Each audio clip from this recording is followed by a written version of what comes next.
ሰላም። እስቲ ስለ ገንዘብ እናውራ። ለብዙዎቻችን ገንዘብ ሲባል ወደ አእምሮ የሚመጣው ጭንቀት ወይም ሽኩቻ ሊሆን ይችላል። ግን ዛሬ የምንዳስሰው የዶክተር ገብሩ ወልዱ መጽሐፍ እግዚአብሔርና ገንዘባችን ለገንዘብ ያለንን አመለካከት ሙሉ በሙሉ ሊቀይር የሚችል አንድ የተለየ እይታ ነው የሚያቀርብልን። እስቲ አብረን እንመርምር። የመጽሐፉ ዋና የልብ ትርታዬ ነው።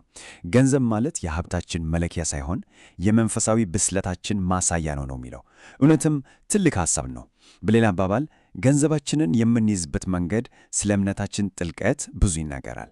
የመጽሐፉ ጸሐፊ ዶክተር ገብሩ ወልዱን ስናይ በጣም የሚገርም ታሪክ ነው አላቸው። ከጂኦፊዚክስ ተመራማሪነት ነው ወደ ወንጌላዊነት የተሸጋገሩት።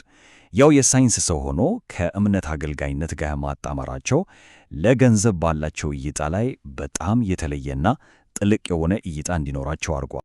እሺ እንግዲያው ከመጀመሪያውና ከመሰረታዊው ሐሳብ እንጀምር። ይሄ ሐሳብ የመጽሐፉ የማዕዘን ድንጋይ ነው ማለት ይቻላል። ባለቤት ሳንሆን መጋቢ መሆናችን።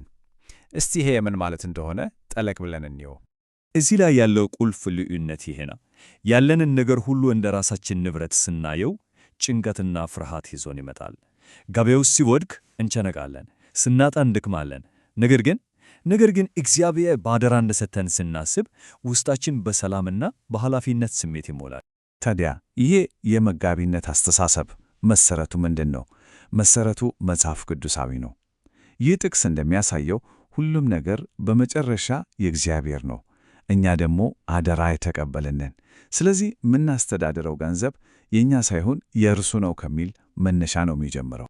እስቲ ለአንድ አፍታ ቆም ብለን እናስበው። ንብረቶቻችንን ሁሉ እንደ አደራ ብንይዛቸው የገንዘብ አጠቃቀማችን ምን ያህል ይለወጥ ነበር? እያንዳንዱ ወጪያችን በኃላፊነት ስሜት የተሞላ አይሆንም ነበር? በጣም ትልቅ ጥያቄ ነው።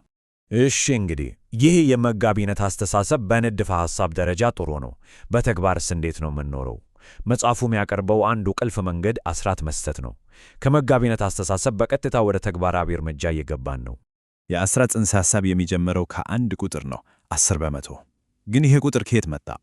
እና ለምንስ በመንፈሳዊ የገንዘብ አያያዝ ውስጥ ይህን ያህል አስፈላጊ ሆነ? እስቲ እንይ። በዶክተር ወልዱ አተያይ አስራት ልክ እንደ መንግሥት ግብር የምንከፍለው ግዴታ አይደለም፣ በፍጹም። ይልቁንም የእምነት መግለጫ ነው። እግዚአብሔር የሁሉም ነገር ምንጭና ሰጪ መሆኑን የምናውቅበትና በተግባር የምናከብሩበት መንገድ ነው። የበኩራት መርህ የሚሰራበት መንገድ በጣም ወሳኝ ነው።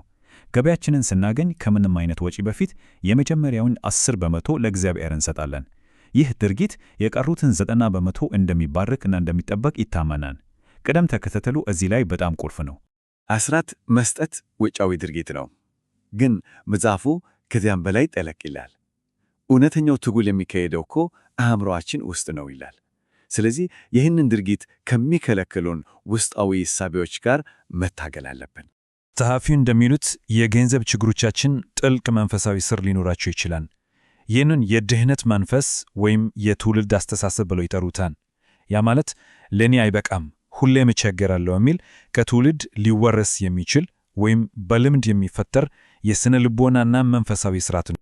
ይሄ ሁላችንም ራሳችንን በሐቀኝነት ልንጠይቅ የሚገባ ከባድ ጥያቄ ነው። በሕይወታችን ውስጥ ገንዘብ ጌታ ነው ወይስ አገልጋይ? ውሳኔዎቻችንን የሚመራው ፍላጎታችን ነው ወይስ የገንዘብ ፍራቻ? የትኛው ነው የበለጠ እውነት ይመስለው? እሺ እስካሁን ስለ መጋቢነት፣ ስለ አስራት፣ ስለ አስተሳሰብ አውርተናል። ይህ ሁሉ ነገር ከእውነተኛው የዕለት ተዕለት ልፋትና ጥረት ጋር እንዴት ነው የሚስማማው? እንዴትስ ሚዛናዊ የሆነ አመለካከት ሊኖረን ይችላል? እናም እዚህ ጋር ነው የዶክተር ወልዱ የራሳቸው የሕይወት ታሪክ ትልቅ ምሳሌ የሚሆነው። እሳቸው ሰባኪ ብቻ አልነበሩም፣ የጂኦፊዚክስ ተመራማሪም ነበሩ እኮ። ይህ የሚያሳየን በእግዚአብሔር መታመን ጠንክሮ ከመስራት ጋር እጅ ለእጅ ተያይዞ እንደሚሄድ ነው። እምነት ለስንፍና ሰበብ አይደለም፣ ይልቁንም ለምንሠራው ሥራ ትርጉምና ብርታት ይሰጠናል። ነገሩን ግልጽና ተግባራዊ ለማድረግ መጽሐፉ ልክ እንደ ካርታ የሚያገለግል እንዲህ አይነት ሰንጠረዥ ያቀርባል። ለምሳሌ ባለቤትነት የሚለውን መርህ ወስደን ትምህርቶ እኔ መጋቢ ነኝ ካልን በኋላ የተግባር እርምጃዬ ደግሞ ወራዊ በጀት ማዘጋጀት ሊሆን ይችላል። ሁሉንም ነገር ወደ ተጨባጭ እርምጃ ነው የሚቀይረው። እንግዲያው የዚህን አካሄድ ጠንካራ ጎኖች በአጭሩ ለማስቀመጥ ብንሞክር 3 ዋና ዋና ጥቅሞች አሉት። አንደኛ፣ የግል ተጠያቂነትን ያዳብራል። ሁለተኛ፣ የልግስና ባህልን ያበረታታ። ሦስተኛ ደግሞ ገንዘብን የመቆጣጠር ዲሲፕሊን ያስተምራል። ግን ይሄ በጣም ወሳኝ ግን ነው፣ እውነታውንም መጋፈጥ አለብን። በመንፈሳዊ ሕይወታችን ታማኝ መሆናችን ሁልጊዜ ፈጣን የገንዘብ ስኬት ያመጣል ማለት አይደለም። ሕይወት የራሷ ፈተናዎችና የእጦት ወቅቶች አሏት። ይህንን መረዳት በጣም አስፈላጊ ነው። ዋናው ነገር በሂደት ውስጥ ያለው እድገት ነው። በመጨረሻም በዚህ አንድ ሐሳብ ላይ እያሰላሰልን እንለያየ እፈልጋለሁ። እስቲ አስቡት፣ ገንዘብን እንደ ግብ ሳይሆን የተሻለ ሕይወት ለመኖር፣ ሌሎችን ለመርዳት እና ዓላማችንን ለማሳካት እንደምንጠቀምበት መሳሪያ ብናየውስ? በሕይወታችን፣ በውሳኔዎቻችን እና በደስታችን ላይ ምን አይነት ለውጥ ያመጣ ይሆን?